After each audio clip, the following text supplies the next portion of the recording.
नमस्कार मंडळी, आजच्या व्हिडिओमध्ये सगळ्यांचं मनपूर्वक स्वागत. आज आपण भगवद्गीतेचे 9, 10, 11, 12 असे 4 श्लोक ऐकणार आहोत. त्यांचा अर्थ ऐकणार आहोत, त्यांचं स्पष्टीकरण ऐकणार आहोत आणि गीताईमध्ये आचार्य विनोबा भावे यांनी हा श्लोक कसा लिहिला आहे तेही ऐकणार आहोत. हे श्लोक ऐकण्याच्या आधी माझी सगळ्यांना विनंती आहे, आराध्य परितोष चॅनलला सबस्क्राईब करा, व्हिडिओला लाईक करा, शेअर करा आणि व्हिडिओ शेवटपर्यंत बघून व्हिडिओ खाली कमेंट नक्की करा. मी अगदी साध्या शब्दात स्पष्टीकरण करण्याचा प्रयत्न करते आहे. तुम्हाला कसा वाटतो माझा प्रयत्न तेही मला जरूर कळवा. चला तर ऐकूया. श्रीमद भगवद्गीता अध्याय 2 सांख्ययोग, श्लोक क्रमांक 9 ते 12. ओम श्री परमात्मने नमः.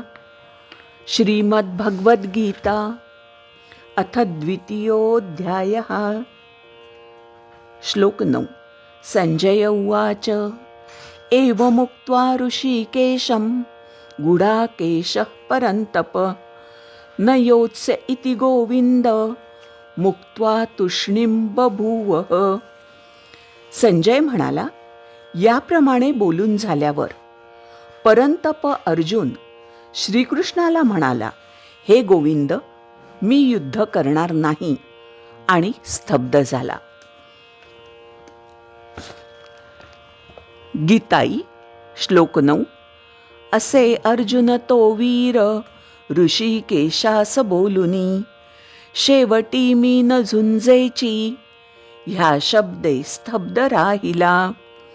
युद्धाचा कठोरपणा आणि नातेवाईक व गुरुजन यांना मारण्याच्या विचाराने अर्जुन विचलित झाला.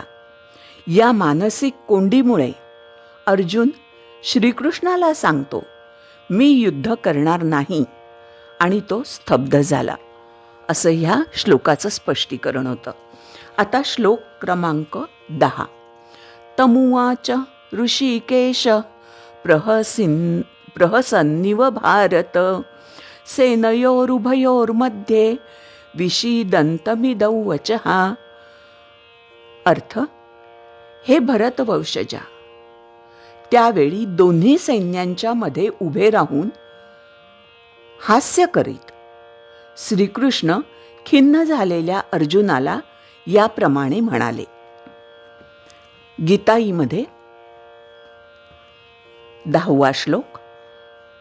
मग त्यास ऋषिकेश जणू हसत बोलिला, करीत असता शोक दोन्ही सैन्यात तो तसा. स्पष्टीकरण. अर्जुन तणावपूर्ण मनस्थितीत रणांगणावर उभा आहे हे पाहून श्रीकृष्ण त्याच्या दुविधा मनस्थितीला समजून स्मितहास्य करीत आहे.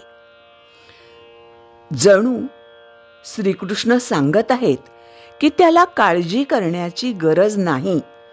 अशा प्रकारे श्रीकृष्ण अर्जुनाला धीर देत आहेत आणि अर्जुनाला त्याच्या कर्तव्यावर परत आणून तो योग्य निर्णय घेऊ शकेल असा प्रयत्न करीत आहेत. श्लोक 11.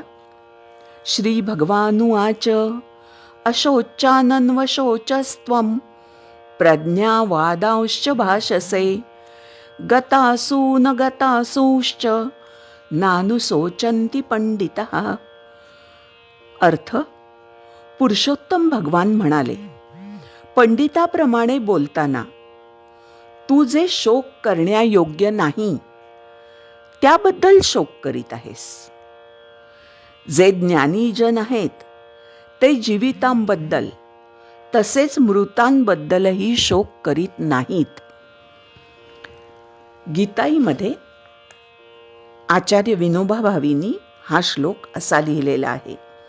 करिसी भलता शोक वरी ज्ञानही सांगसी, मेल्या जित्याविषयी शोक ज्ञानवंत न जाणती. स्पष्टीकरण. भगवान श्रीकृष्णांनी अर्जुनाने दिलेले गुरुपद लगेच स्वीकारले पूर्वी त्यांचं मित्रत्वाचं नातं होतं. आता अर्जुन म्हणतो की तुम्ही माझे गुरु व्हा आणि मला योग्य तो सल्ला द्या. आणि म्हणून हे गुरुपद श्रीकृष्णांनी लगेच स्वीकारलं आणि अर्जुनाला खडसावलं. जो मनुष्य ज्ञानी आहे तो जिवंत किंवा मृत अवस्थेबद्दल शोक करीत नाही. हे वाक्य पुन्हा एकदा ऐकला का? भगवंत काय म्हणाले? जो मनुष्य ज्ञानी आहे तो जिवंत किंवा मृत अवस्थेबद्दल शोक करत नाही. ज्ञानी माणसाला माहीत असते की शरीराचा जन्म झाला, त्या अर्थी आज ना उद्या त्याचा नाश होणारच. म्हणून आत्म्या इतके शरीर महत्वाचे नाही. इथे अर्जुनाच्या ज्ञानाची कमतरता जाणवते. म्हणजे भगवंतानी सांगितलेलं आहे की आत्मा हा अविनाशी आहे. आत्म्याचा नाश होत नाही. नाश होतो तो कुणाचा? शरीराचा फक्त नाश होतो. आणि शरीराचा नाश झाला तरी ते म्हणतात श्रीकृष्ण की आज जे आपण अस्तित्वात होतो ते आहोत ते पूर्वीही अस्तित्वात होतो आणि भविष्यातही आपण अस्तित्वात असणार आहोत. फक्त आपलं शरीर बदलणार आहे.